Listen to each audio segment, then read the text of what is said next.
Dios Padre eterno, alabamos, bendecimos, honramos tu nombre y te damos gracias. Gracias, Señor, porque en esta hora nos permites acercarnos, buscando conocer y aprender un poco más de ti. Habla a nuestro corazón y a nuestra vida, en el nombre de Jesús te lo pedimos. Amén.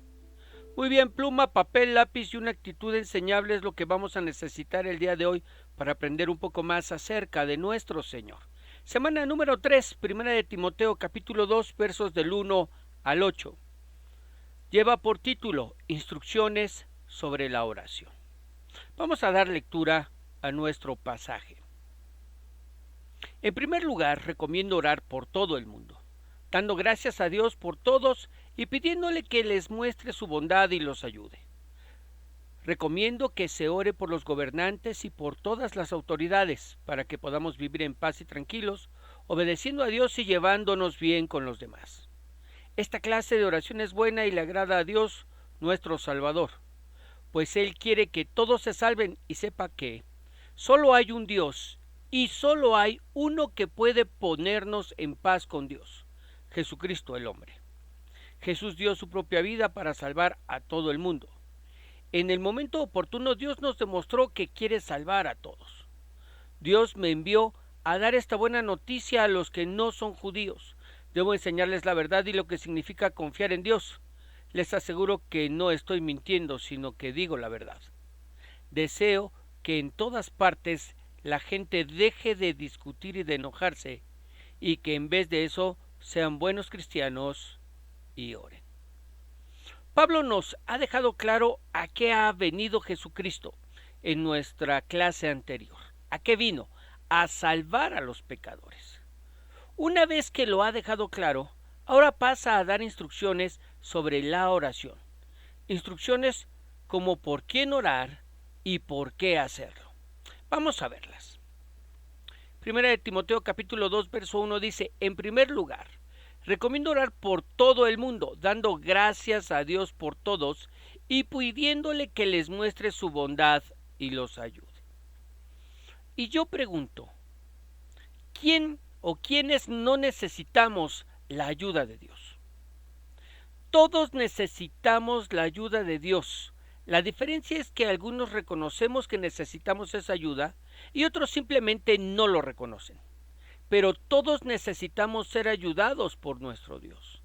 Esa es la razón por la que Pablo pide en primer lugar que se ore por todo el mundo. Es decir, como todos necesitan o todos necesitamos la ayuda de Dios, tú y yo debemos orar por esos todos. ¿Cómo es que debemos hacerlo? Lo primero es dando gracias a Dios por todos. ¿Dando gracias por qué? ¿Por sus vidas? Aunque muchos de ellos son malos y algunos eran perseguidores de la iglesia. ¿Dando gracias por sus familias? Aunque muchos de ellos engañaban a sus esposas y maltrataban a sus hijos. ¿Dando gracias por sus trabajos? Aunque muchos tenían esclavos a los que maltrataban y daban una vida infrahumana. Sí a todo. Sí, Pablo nos manda a orar por todos dando en primer lugar gracias. Gracias a pesar de que la gran mayoría eran malos y eran perseguidores de la iglesia. No importa. Dar gracias, orar por sus familias a pesar de que eran adúlteros y abusadores, quizás para que dejaran de serlo. Orar por sus trabajos a pesar de la vida que les daban a sus esclavos, para que el Señor trajera orden. Lo mismo que podemos y debemos hacer ahora. Orar dando gracias a Dios por todos, a pesar de que al igual que los de aquella época, son malos, adúlteros, maltratadores, abusivos, deshonestos. Dando gracias porque aún el impío sirve a los propósitos de Dios con su maldad. Dando gracias a Dios porque no sabemos cuántos de ellos serán alcanzados por el Evangelio. Dando gracias porque simplemente esa es la voluntad de Dios. Recordando que no fuimos enviados a juzgar al mundo, sino a compartir las buenas nuevas del Evangelio. ¿A quiénes? A todos. A todos. Lo segundo que nos pide es que no solamente demos gracias, sino que le pidamos a Dios que en su bondad los ayude, pidiéndole que les muestre su bondad y los ayude. Los ayude no solamente guiándolos a que lo reconozcan y lo conozcan como su único y todo suficiente Salvador, sino que logren poner en orden sus vidas. Vidas que se encuentran perdidas sin Dios y sin esperanza. Vidas en las que ellos hacen lo que se les da la gana y piensan que están haciendo bien y ejerciendo su libertad, cuando en realidad están bajo el castigo de Dios, que los ha abandonado y dejado que hagan lo que quieran. Mira, te lo quiero enseñar. Salmo 81, 11. Dice la Escritura: pero mi pueblo Israel no quiso prestarme atención. Es decir, el pueblo no quiso oír a Dios. 12. Por eso los dejé que hicieran lo que les diera la gana. ¿Cómo me gustaría que mi pueblo me escuchara? ¿Cómo quisiera que Israel hiciera lo que yo quiero? ¿Qué hace Dios con aquellos que no lo toman en cuenta? Los deja que hagan como les da la gana. Lo que quiere decir que cuando una persona hace lo que quiere, no está bajo la bendición de Dios, sino bajo el castigo de Dios. Sin saberlo, Dios lo ha abandonado. Porque lo que realmente desea Dios es que voluntariamente, primero, lo escuchemos y segundo, lo obedezcamos. Por eso dice: ¿cómo me gustaría que mi pueblo me escuchara? Primero, lo escuchemos. Y segundo, ¿cómo quisiera que Israel hiciera lo que yo quiera? Segundo, lo obedezcamos. Eso es andar en bendición. Y para eso necesitamos de la ayuda de Dios. No solo para escucharlo y saber o conocer cuál es su voluntad, sino sobre todo para poder obedecerlo. ¿Por qué? Porque muchas veces su voluntad no es lo que nosotros esperábamos. En muchas ocasiones Dios nos pide hacer cosas que en verdad nos cuesta trabajo hacer. Y precisamente para esos casos es que necesitamos de la ayuda de nuestro Dios. Por eso nos pide Pablo que oremos por todos, para que al igual que nosotros sean ayudados por Dios para poder hacer su voluntad y no la nuestra. Así que, en primer lugar, en este primer versículo hemos dejado claro que todos aquellos que hacen lo que se les da la gana no están bajo la bendición de Dios, sino bajo el castigo, bajo la ira de Dios, que los dejó para que hicieran lo que ellos quieren, lo que a ellos les da la gana. Que realmente estar bajo la bendición de Dios es conocer su voluntad y obedecerla. Y para eso necesitamos de la ayuda de Dios. Precisamente por eso Pablo nos pide que oremos por ellos, dando gracias a Dios por sus vidas, pero sobre todo pidiéndole a Dios que en su bondad los ayude a conocerlo, los ayude a reconocerlo y los ayude a poder conocer su voluntad y obedecerla. ¿Ok? Muy bien. 2. Recomiendo que se ore por los gobernantes y por todas las autoridades, para que podamos vivir en paz y tranquilos, obedeciendo a Dios y llevándonos bien con los demás. ¿Cuál es la recomendación de Pablo? Que oremos por los gobernantes y por nuestras autoridades. No que las juzguemos, no. No que solo oremos por los del partido que más nos agrada, tampoco. Sino que oremos por todos los gobernantes y todos aquellos que se encuentran en autoridad. ¿Para qué? Para que podamos vivir en paz y tranquilos. Para que no encontremos en las autoridades ningún impedimento para poder vivir obedeciendo a Dios y de esa manera podernos llevar bien con los demás. El propósito de nuestra oración es que no encontremos obstáculo alguno para obedecer a Dios, sobre todo de las autoridades. Mire, piense en lo importante de esto, por ejemplo, cuando hablamos de hacer evangelismo. ¿Qué pasaría si el gobierno nos prohibiera predicar de manera abierta en las plazas? Ese impedimento sería un obstáculo para que podamos obedecer al mandato de ir y predicar el evangelio a toda criatura. Ahora, eso no haría que dejáramos de predicar. Quizás de manera más discreta, pero lo haríamos.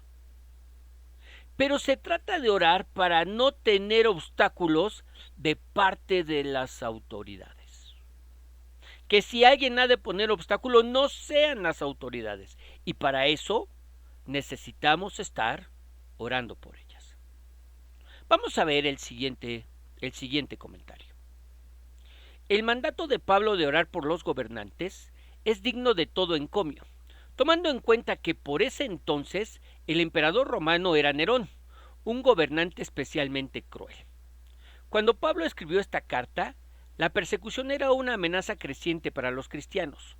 Más tarde, cuando en el año 64 Nerón necesitó un chivo expiatorio para el gran incendio que destruyó una buena parte de Roma, culpó a los cristianos romanos para desviar la atención de sí mismo. Luego la persecución se apareció por todo el Imperio Romano.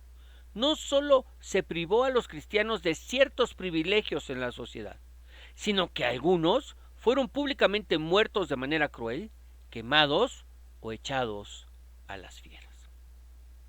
Así que, cuando Pablo nos pide que oremos por los gobernantes y por los que están en autoridad para que podamos vivir en paz y tranquilos, las cosas no estaban tranquilas. Había persecución, muchos de nuestros hermanos fueron cruelmente muertos, quemados o echados a las fieras. Bien, verso 3. Esta clase de oración es buena y le agrada a Dios, nuestro Salvador, pues Él quiere que todos se salven y sepan que solo hay un Dios y solo hay uno que puede ponernos en paz con Dios, Jesucristo el hombre. Lo primero que Pablo nos dice es que esta clase de oraciones son las que agradan a Dios. ¿Por qué? Quizás porque a través de ellas estamos reconociendo que Dios sigue siendo el soberano sobre toda la tierra, que las autoridades bajo las cuales nos encontramos sujetos son humanas, pero que Dios es quien finalmente tiene la última palabra. Por eso oramos por ellas, sabiendo que es Dios quien inclina el corazón de las autoridades y gobernadores hacia donde Él quiere y que finalmente terminarán haciendo lo que sea mejor para los planes y los propósitos de Dios. Recordemos que Proverbios 21:1 nos dice: como los repartimientos de las aguas, así está el corazón del rey en la mano de Jehová. A todo lo que quiere, lo inclina. Pero ¿qué es lo que Dios quiere finalmente? Pablo, de la misma manera que lo hace el apóstol Pedro, nos dice que el deseo de Dios es que todos se salven. Él quiere que todos se salven, que todos procedan al arrepentimiento, como nos lo dice segunda de Pedro 3:9. El Señor no retarda su promesa, según algunos la tienen por tardanza. ¿De qué promesa está hablando Pedro? Su promesa de regresar por nosotros. Algunos la tienen por tardanza, pero el Señor no retarda esa promesa, sino que es paciente para con nosotros, no queriendo que ninguno perezca, sino que todos procedan al arrepentimiento. Pero el que Dios quiera, el que Dios desee que todos se arrepientan, no quiere decir que todos lo harán, sino más bien lo harán todos aquellos que hayan sido escogidos desde antes de la fundación del mundo para hacerlo. ¿Qué quiero decir con eso? Que todos se salven y ninguno perezca en Pedro, no quiere decir todo el mundo mundial, sino todos los que han sido escogidos por Él. Precisamente por eso nos dice el Apocalipsis, en Apocalipsis 21:27. Pero nunca entrará en ella nada que desagrade a Dios. Está hablando de la Nueva Jerusalén. Nunca entrará en ella nada que desagrade a Dios. No entrarán los que han adorado a dioses falsos, los idólatras, ni los objetos que hayan usado en su culto de adoración pagana. Solo podrán entrar los que tengan anotados sus nombres en el libro del Cordero En ese libro están anotados los que recibirán la vida eterna. Nombres que fueron escritos desde antes de la fundación del mundo en ese libro, donde dice, ahí mismo en Apocalipsis, pero ahora capítulo 13. A ese monstruo lo adorarán todos los que no tienen sus nombres escritos en el libro del Cordero que fue sacrificado. Ese libro fue escrito desde antes de que Dios creara el mundo, y en él están escritos los nombres de todos los que tienen vida eterna. Porque sabemos que muchos son los llamados, pero que son muchos también los que rechazan a Cristo. Es decir, pocos son los escogidos y muchos son los que rechazan a Cristo. Pero, ¿qué es lo que entonces Dios desea que todos sepan? Bueno, Dios desea, por lo que nos dice Pablo, dos cosas. La primera es que todos sepan que solo hay un Dios. Sí, yo sé que en este mundo hay religiones que tienen muchos dioses.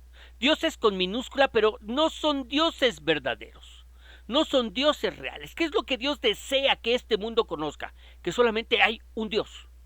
Hay un solo Dios. No hay muchos o varios dioses, sino que solo hay un Dios. Y lo segundo es que, así como solo hay un Dios, también solo hay uno que puede ponernos en paz con Dios: Jesucristo.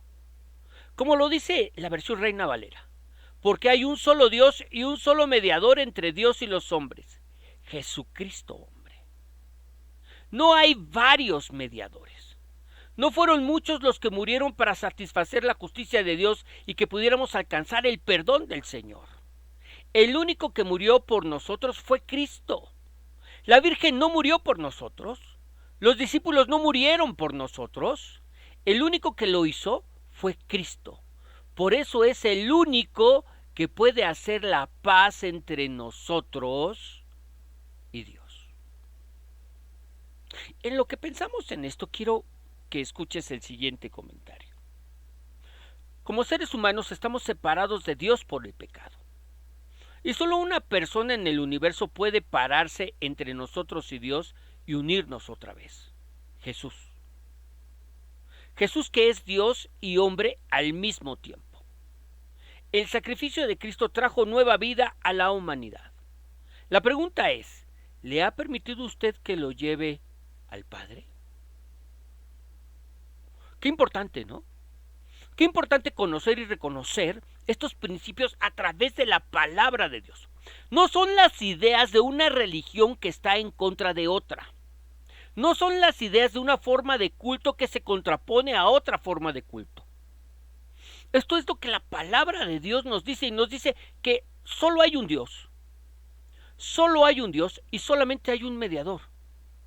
Y ese mediador entre Dios y los hombres solamente es Jesucristo. Sí, podemos reconocer a personas virtuosas a través de la Escritura, a través de la palabra. Personas que fueron escogidas por Dios para hacer o llevar a cabo actos de suprema virtud.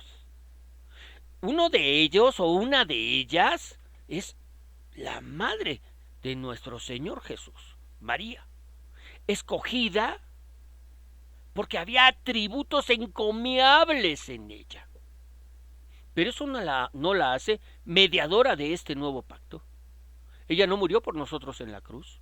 Ella vio morir a su Hijo Jesucristo en la cruz. Sí, yo puedo entender que como madre se le partió el corazón, como a cualquiera de nosotros que ahora amamos a Jesucristo, y el mirar esas escenas ahora en Pascua parten nuestro corazón. Pero ella no murió por nosotros. Ella no dio su sangre en rescate por nosotros. Ella no era Dios hombre, ¿verdad? Dios hombre, ¿para qué? Para pararse entre Dios y nosotros y podernos unir nuevamente, para satisfacer la justicia de Dios a través de su sacrificio.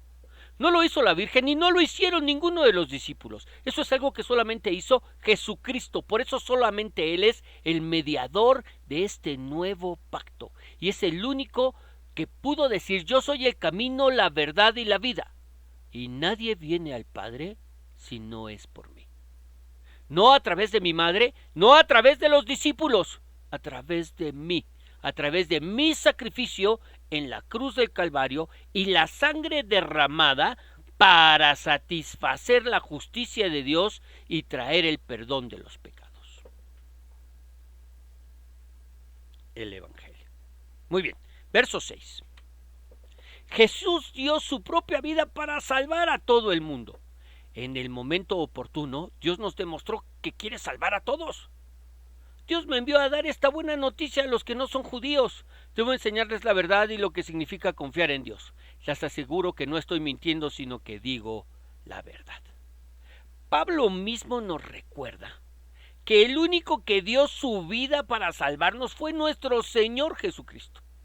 Y vino en el momento en el que Padre así lo dispuso, no por voluntad de carne ni por voluntad de varón, sino de acuerdo con la voluntad y propósitos de Dios, a lo que esta versión llama en el momento oportuno.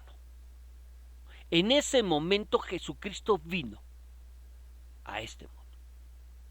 Y fue al apóstol a quien Dios escogió y envió a dar esta noticia, estas buenas nuevas de salvación y de vida eterna, principalmente a los que no son judíos. Recordemos que el ministerio de la predicación a los judíos corría a cargo de Pedro, del apóstol Pedro principalmente.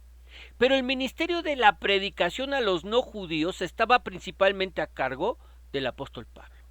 De esa manera, con Pedro dedicado a los judíos y Pablo a los gentiles, el evangelio se esparciría rápidamente. Ahora, ¿qué es lo que debía enseñarles? A través de la verdad debía enseñarles a confiar en Dios. Debía enseñarles a tener fe. Algo que sabemos que solamente se consigue a través de leer, a través de meditar y estudiar las Escrituras. Pues el mismo Pablo nos dice en Romanos 10:17, así que la fe es por el oír y el oír por la palabra de Dios. ¿Deseas que tu fe en Dios crezca, que tu fe en Dios aumente? Necesitas hacerlo a través de las Escrituras, a través de la Biblia. Solo al leer, al meditar y estudiar la Biblia conocerás quién es Dios, cuál es su perfecto plan de salvación para nosotros, ¿y cómo es que podemos ser hechos hijos de Dios? Y en lo que lo piensas te leo el siguiente comentario. Jesús dio su vida como rescate por nuestros pecados. Un rescate era el precio pagado para liberar a un esclavo de su cautividad. Jesús, nuestro mediador, dio su vida a cambio de la nuestra. Él pagó con su muerte nuestra culpa por el pecado. Y nadie más lo hizo. ¿Ok? Bien, verso 8. Deseo que en todas partes la gente deje de discutir y de enojarse y que en vez de eso sean buenos cristianos y oren. Pablo ahora regresa al tema de la oración pública y nos llama a tres importantes aspectos. Estos aspectos los vamos a leer ahora en la versión Reina Valera. Dice, quiero pues que los hombres oren en todo lugar. ¿En dónde debemos orar? En todo lugar. ¿Cuál es el mejor lugar para orar? Todo lugar. Es decir, no hay ahora un lugar específico para orar, ni una dirección específica para hacerlo. Hoy en día en nuestros teléfonos podemos bajar esa aplicación que nos indica hacia dónde se encuentra Jerusalén. Pero ya no es necesario realmente hacerlo de esa manera. Podemos orar en todo lugar. ¿A quién? Al Padre. ¿Hacia dónde? Hacia Él. Dirigiendo nuestra oración a Él. No a un lugar en este mundo, en esta tierra, sino a aquel que está en los cielos de los cielos. ¿Ok? Ahora, hombres oren en todo lugar. ¿Cómo? Levantando manos santas, sin ira ni contienda. Primero, el levantar manos piadosas, manos santas, sugiere un acercamiento de los creyentes, verdadera santidad alcanzable solo a través de la justicia de Cristo. Es decir, yo como creyente no confío en mi justicia porque no hay tal, sino que yo confío en la justicia de Dios que viene a mi vida por medio de Jesucristo, en primer lugar. Segundo, La verdadera oración no puede coexistir con la ira. Por eso me dice, ¿cómo debo orar? Con manos santas, en la gracia de Dios, sin ira, sin estar molesto, sin estar enojado. Recordemos que está bajo el contexto de orar por todos los hombres, pero especialmente sobre nuestros gobernantes y autoridades, y en el contexto histórico de una persecución. ¿Y cómo debían hacerlo? Sin ira. Sin ira. La verdadera oración, entonces, nos está enseñando que no puede coexistir con la ira. Y en tercer lugar, la oración y las contiendas no pueden ir juntas.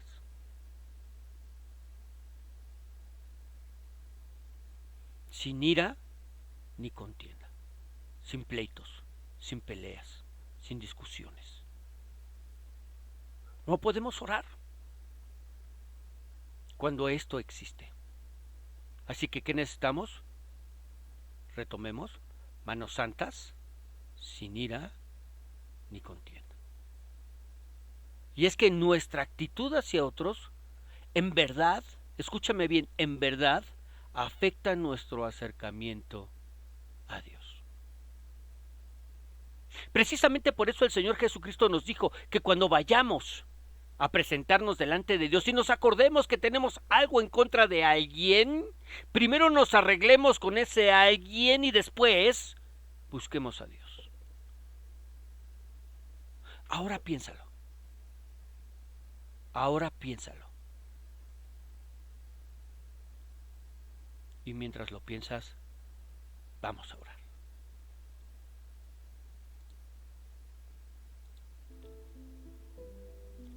Señor Dios y Padre Celestial, queremos alabar y queremos bendecir tu nombre. Queremos darte gracias, Dios, por lo que tú nos has enseñado el día de hoy. Una enseñanza simple, una enseñanza sencilla, una enseñanza que espero que sea fácil de recordar, pero sobre todo que podamos poner por obra. Dios, en el nombre de Jesús, gracias por lo que nos has enseñado el día de hoy. Y yo te ruego que tú sigas obrando, Señor, que sigas obrando en nuestros corazones y en nuestras vidas, y que de esta manera podamos, Dios eterno, podamos seguir creciendo en nuestro conocimiento de ti, podamos seguir creciendo en fe, podamos seguir creciendo en amor, podamos seguir creciendo, Señor, hasta alcanzar esa estatura de ese varón perfecto que es Cristo. En el nombre de Jesús, Señor, te lo pedimos. Amén y amén.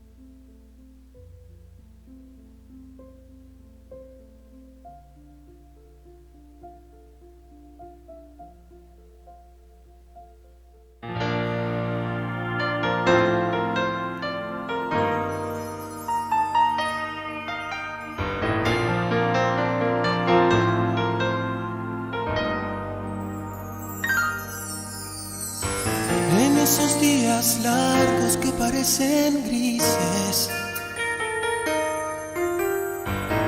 porque todos los planes te salieron mal. Lo que tanto querías no lo conseguiste, y lo que no querías tuvo que pasar. En esos días cuando el buen humor no existe, te viene encima el cielo y quieres desmayar. No ves en los problemas solución posible. Orar en la mañana te puede salvar.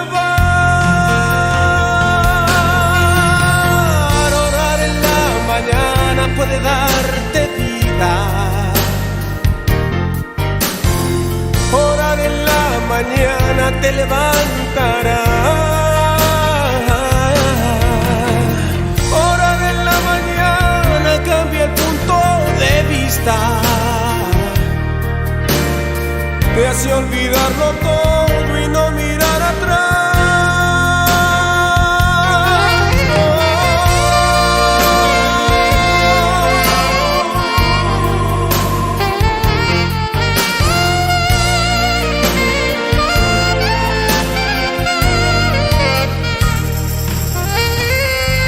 La vida es del color del cristal con que miras. Si miras con amor, lo descubrirás. Todo funciona acorde a tu filosofía. Y con la oración todo puedes cambiar. Orar en la mañana puede darte vida. Orar en la mañana te levantará.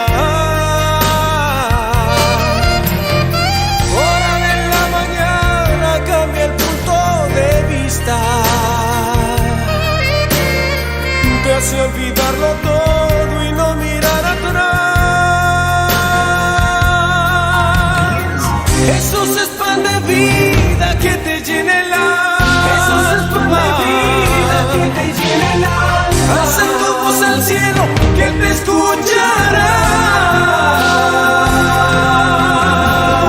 Orar en la mañana puede darte vida. Orar en la mañana te levantará. Orar en la mañana cambia el punto de vista. Te hace olvidarlo todo y no mirar atrás.